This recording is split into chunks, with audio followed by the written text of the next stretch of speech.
श्री गुरु महिमालेख शरणं। श्री गुरु महिमालेख शरणं। श्री गुरु महिमालेख शरणं। महिमा वास्तु सेवा यूट्यूब चैनल तरफरु अगणित दर्शक मानकु स्वागत जनाई आज आलोचना करने को जाउछि कुनी कुनी शिक्षार्थी मानक सकाशे गल्प। यही गल्प आकार रे शिक्षा दान। जहा जहा पाखरे विद्या नहीं ता पाखरे बुद्धि नहीं। थिले मनुष्य मृत्यु मुखर मध्य वर्ती जाई पारिबो। आजिर पिलामानकु एही भली शिक्षा देबाकू बापा माँ माने ऋणा करुछंती। पिलांकु केवल इंग्राजी पाठ पढ़ाइबे। अति कम रे पिलाटी को 16 घंटा बही बस्तानी उपरे लक्ष्य रहिला। तेबे ताहार बाहार बुद्धि हेब केतेबेले? विद्या शिक्षा निहाती जरूरी। विद्या नथिले कौनसी ठारे किछि पढ़ी पारिबो नाही। पाठ पढ़िबा निहाती जरूरी। पाठ मध्यरे सबुठारु स्मृति विद्या बा जहा शुणी शुणी मनरे रखा जाए ताहा हेउछि श्रेष्ठतर विद्या। जहा केबे हेले भूली हुए ना। खाली बहिरे पढ़ी खातारे लिखिदेले स्कूलर शिक्षक नेउछंती। यही नंबर देखी बापा माँ बहुत खुशी हो जाउछंती। किंतु पिलाटी जे उपव्यंग हो जाउछि ताहा केही बुझी पारु ना।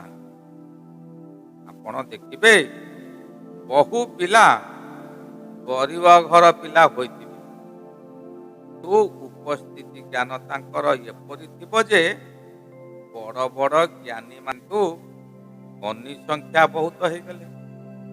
ज्ञानी संख्या हाथ गणती केते जण थिबे। चार जने ज्ञानी गुणी विषय कहवा जाऊ।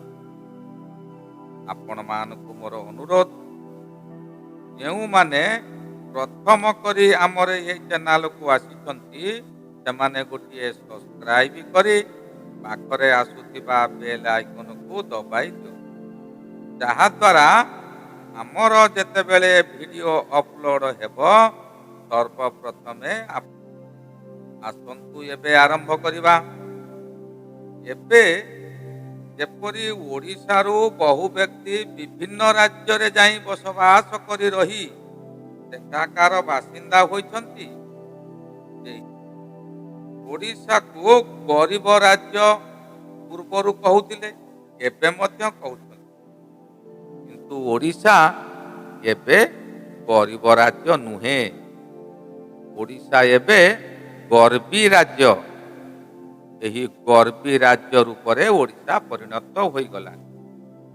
से समय रे जने नापित परिवार गोटे नापित परिवार अर्थ भंडारी जाकु कि बारिक कहा जाए। सेमाने ओडिशा रे खाइबा को न पाई पड़ोसी राज्य बंगला राज्य को चली गले। से समय रे प्रायतः ओडिशा बंगला गोटे राज्य परी थिला। सेही नापित परिवार सेही बंगला रे रही तार व्यवसाय आरंभ कले। ताहा थिला बंगला राज्यर घूर्णी नामक एक ग्राम। क्रमे क्रमे सेमानकर भाषा मध्य बंगला होई गला।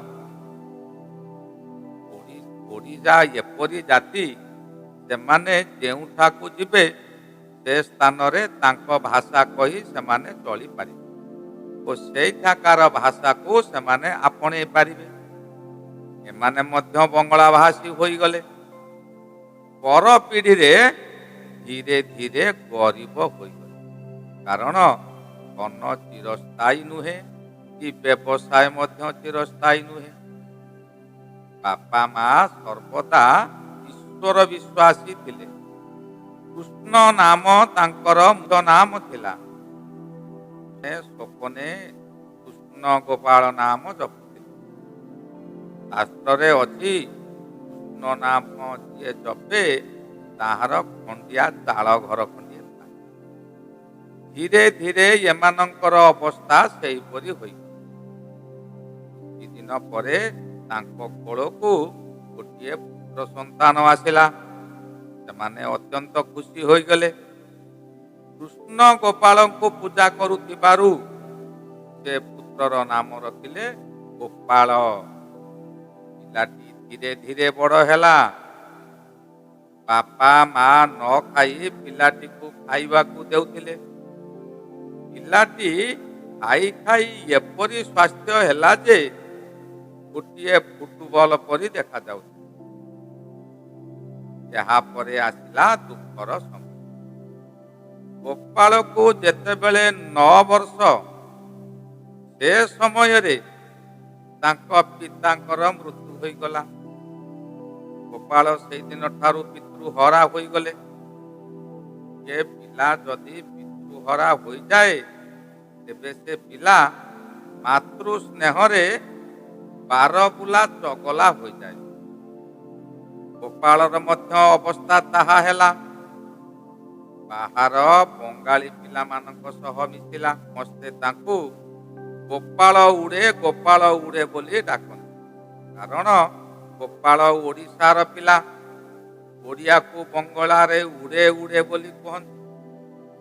ଗୋପାଳ କିନ୍ତୁ ତାଙ୍କ ସହିତ ଥଟ୍ଟା ମଜା କରି ବିଭିନ୍ନ ହାସ୍ୟରସ କରି ଗୋପାଳର ମୁଣ୍ଡରେ ଭାରି ବୁଦ୍ଧି ଥିଲା।